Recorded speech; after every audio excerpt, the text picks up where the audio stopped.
வீடியோவில் நம்ம என்ன பார்க்க போகிறோம்னா, சிம்ம ராசிக்காரர்களுக்கு மே 2026 எத்தகைய ஒரு பலாபலன்கள் நிறைந்த ஒரு மாதமாக சயின்டிஃபிக் வேதிக் அஸ்ட்ராலஜி முறையில் எதையுமே மிகைப்படுத்தாமல், பரிகாரங்கள் அது மாதிரி மூட நம்பிக்கைகள் எல்லாம் போகாமல், ஒரு கிரகமும் ஒரு இடத்துல இருக்கும் பொழுது, ராசி அதிபதி ஒரு இடத்துல இருக்கும் பொழுது, மற்ற கிரகங்கள்லாம் ஆண்டு கிரகம் என்று சொல்லப்படுகிற குரு, சனி, ராகு, கேது, மாத கிரகங்கள் எல்லாம் ஒரு இடத்திலும் சஞ்சாரிக்கும் பொழுது, பயிற்சி பெறும் பொழுது எத்தகைய ஒரு தாக்கத்தை சிம்மராசிக்காரர்களுக்கு மே 2026 கொடுக்க போகுதுங்கிறது துல்லியமாக பார்க்க போகிறோம். இப்போ பாருங்கள், மே மாதம் பிறக்கிறப்பவே பார்த்தீங்கன்னா ராசி அதிபதியாகிய சூரியன் எங்கே இருக்கார் அப்படின்னா உச்சம் பெற்றிருக்கிறார். உச்சம் பெற்று 9ஆம் இடத்தில் இருக்கிறார். ஏப்ரல் வரைக்கும் உச்சம் பெற்றிருந்து மே 15ஆம் தேதி, அதாவது மே மாதம் பிறந்து செகண்ட் ஹாஃப் ஸ்டார்ட் ஆகும் பொழுது அவர் ரிஷபத்துக்கு வரார். அப்படிங்கிறப்ப நம்ம நல்ல விஷயம், ராசி அதிபதி 10ஆம் இடத்துக்கு போகுது, அருமையான விஷயம். ஸோ மே 15ஆம் தேதிக்கு மேலே நல்ல விஷயங்களை எதிர்பார்க்கக்கூடிய ஒரு அமைப்பு சிம்மராசிக்காரர்களுக்கு, அஸ்தம சனியால் பாதிக்கப்பட்டு கொண்டிருக்கக்கூடிய சிம்மராசிக்காரர்களுக்கு இது ஒரு நல்ல ஒரு மாற்றத்தையும் நல்ல ஒரு சப்போர்ட்டாகவும் இருக்குங்கிறது நீங்கள் புரிஞ்சுக்கணும். அதே சமயத்தில் குரு, சனி, ராகு, கேது எந்த ஒரு பயிற்சியும் மே மாதம் பெறவில்லை. குரு தான் பார்த்தீங்கன்னா ஜூன் முதல் வாரம் 12ஆம் இடத்துக்கு 11ஆம் இடத்துலேருந்து வருகிறார். ஸோ குரு 11ல், சனி அஸ்தமத்தில், ராகு 7ல், ராசிக்குள்ள கேது. இப்படி ஒரு அமைப்பு இருக்கிறது சிம்மராசிக்காரர்களுக்கு ஒருவித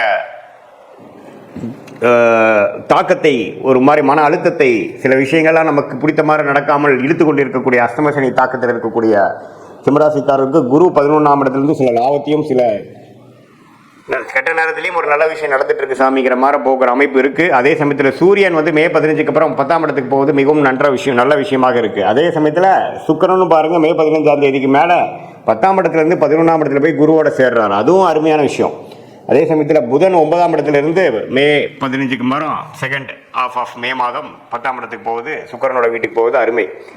செவ்வாயும் பாருங்க 8ஆம் இடத்துல சனியோட சேர்ந்து பல பிரச்சனைகள் ஏப்ரல் மாதம் கொடுத்துட்டு இருந்த சிம்மராசிக்காரர்களுக்கு செவ்வாயில் 8ஆம் இடத்துலேருந்து 9ஆம் இடத்துக்கு மாறுறார். ஸோ அதுவும் எப்போ நடக்குதுன்னா மே 15 செகண்ட் ஹாஃபில் தான்.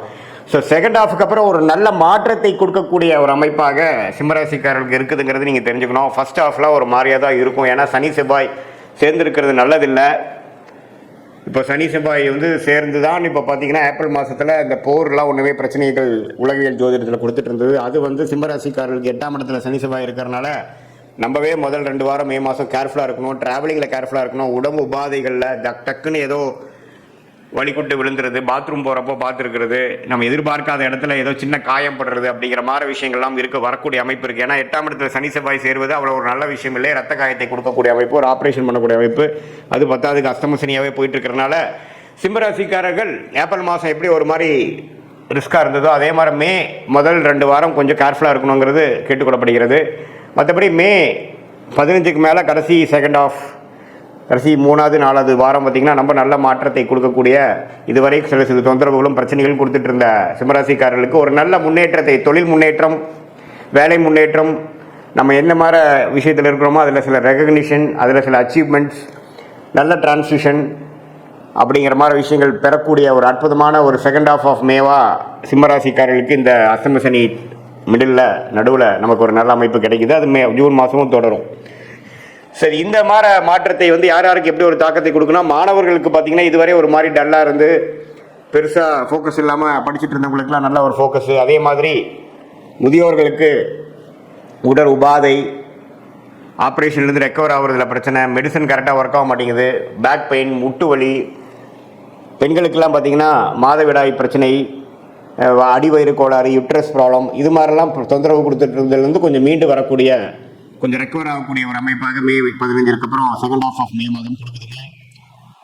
இதுதான் ஒரு பொதுவான ஒரு பலனாக சிம்மராசிக்காரர்கள் எடுத்துக்கணும். பட் மெயினாக துல்லியமான உங்களுடைய பலன்கள், வாழ்க்கை அடுத்து வரக்கூடிய ஷார்ட் டேர்ம், லாங் டேர்மில் எப்படி இருக்குன்னு தெரிஞ்சுக்கணுன்னா உங்களுடைய பிறந்த தேதி, பிறந்த நேரம், பிறந்த ஊரை வைத்து திருக்கணித பஞ்சாங்கத்தில் ஜாதகத்தை போட்டு அதில் நீங்கள் என்ன லக்னத்தில் பிறந்தீங்க, நீங்கள் சிம்மராசியில் உத்திர நட்சத்திரத்தில் பிறந்திருக்கீங்களா, அல்லது மகமா, அல்லது பூர நட்சத்திரத்தில் பிறந்திருக்கீங்களா, எது மாதிரி தசாபுக்திகள் போய் கொண்டு இருக்கிறது, தசநாதன் முக்திநாதன் இப்போ நம்ம பேசின கோச்சார அமைப்பில் எப்படி போயிட்டு இருக்கிறார், நம்முடைய தசாபுக்தியையும் இப்போ சனிப்பயிற்சி, குருப்பயிற்சி, இந்த மாத கிரகத்தின் சஞ்சாரத்தையும் சேர்த்து வைத்து நாம் பார்க்கும் பொழுது நல்ல ஒரு துல்லியமான வாழ்க்கை பலன்கள், எது மாதிரி விஷயங்கள் நம்ம காத்து கொண்டு இருக்கிறது, வேலையா தொழிலா, எப்போ இடம் மாறலாம், எப்போ வேலை மாற்றலாம், எப்போ தொழில் அபிவிருத்தி பண்ணலாம், எப்போ வந்து கடன் போட்டு நம்ம வந்து அபிவிருத்தி பண்ணலாம், இம்போர்ட் எக்ஸ்போர்ட் பிஸ்னஸ் நல்லா வருமா, வெளிநாடு தொடர்பா அல்லது உள்நாடா, எது மாதிரி டொமைன், எது மாதிரி கிரகம் நமக்கு ஜாதகத்தில் யோகமாக இருக்குது, எந்த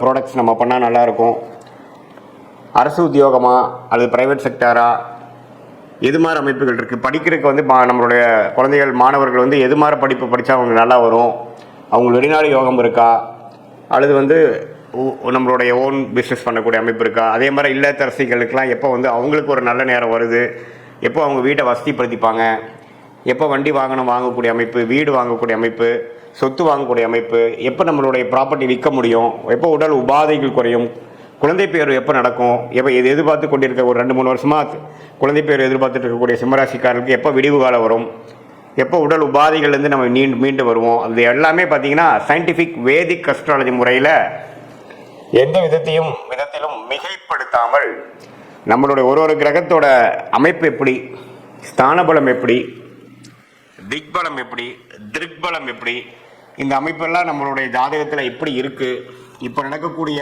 செவ்வாய், புதன், சுக்கிரன், சூரியன் அது போன்ற கிரகங்கள் பெயர்ச்சி எது மாதிரி ஒரு தாக்கத்தை சிம்மராசிக்காரர்கள் கொடுத்து அப்போ என்ன மாதிரி தசா புக்தி அந்தரம் நடந்து கொண்டு இருக்கிறது. தசையை டிவைட் பண்ணால் புக்தி, புக்தியை டிவைட் பண்ணால் அந்தரம், அந்தரத்தை டிவைட் பண்ணால் சூக்ஷ்மம் லெவலில் ஆண்டு கணக்காக, மாத கணக்காக, குவார்டர் கணக்காக, 3 மாதமாக எப்படி நமக்கு இருக்குது, எது மாதிரி திசையில் நம்மளுடைய வாழ்க்கை திரும்ப போகிறது, என்ன சாய்ஸ் எடுக்கிறது நல்லது அப்படிங்கிறதெல்லாம் நம்மளுடைய கர்மாவின் வழியில் நம்ம தெரிந்து கொண்டு அதுக்கு தகுந்த மாதிரி வாழ்க்கையில் முயற்சிகளும் வாழ்க்கை சம்பவங்களையும் நம்ம அமைச்சு கொண்டு வேணால் அந்தந்த நேரத்தில் அந்தந்த விஷயத்தை சரியான நேரத்தில் செய்து தேவையில்லாத பொருள் விரயங்கள், தேவையில்லாத சமய விரயங்களை தவிர்த்து நம்மளுடைய கர்மாவின் அடிப்படையிலான பிராப்தங்களையும் கர்மாவின் அடிப்படையிலான தோஷங்களையும் தெரிந்து கொண்டு அதுக்கு தகுந்த மாதிரி வாழ்க்கையை அமைத்து கொண்டேயானால்